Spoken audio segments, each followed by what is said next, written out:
To get your gas assembly back together, we're going to start with the gas piston again. Get your spring back on. Again, it doesn't matter which way it goes, either way is fine. And you're going to push it back into that channel all the way with your thumb. Hold it flush. And you're going to take this switch again and flip it back until it clicks to hold it into place. There you are. And remember that you have to get that gas piston all the way back as far as it'll go in order for this to click back. Otherwise, it's just not going to happen. So take your gas tube and operating rod and just slide it back in. You can see you have two ends. You have the small hole and the big one.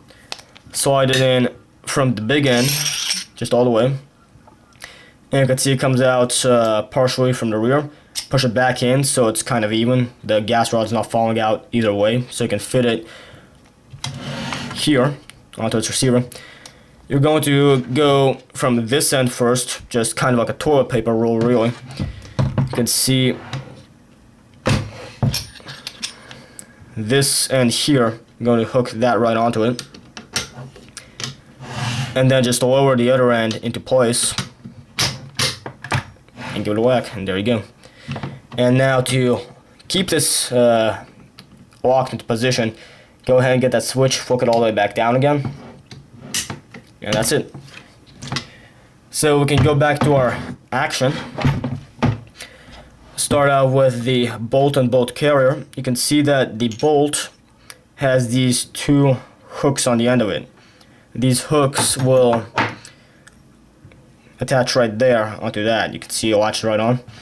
So go ahead and hook those two on and hold them together with one hand.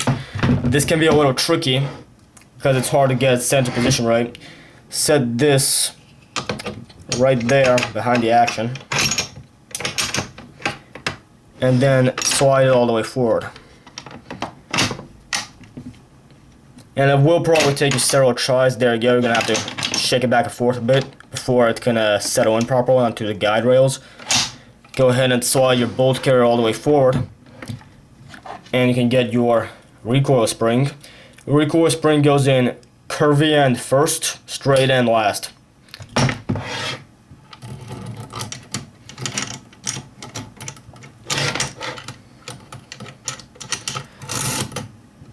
Okay. And with all that done, you can finally get your receiver cover back on. Just slide it right onto the end.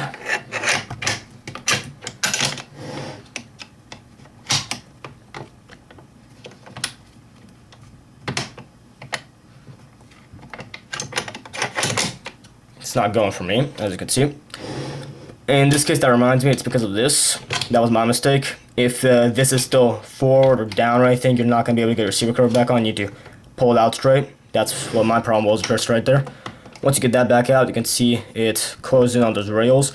You're going to have to push it forward a little bit, spring pressure, and hold on to it while you push this back in. And there you have it. Reassemble the SKS. You may want to rack the bolt back a few times again, get the trigger, see if everything's working. And that's all.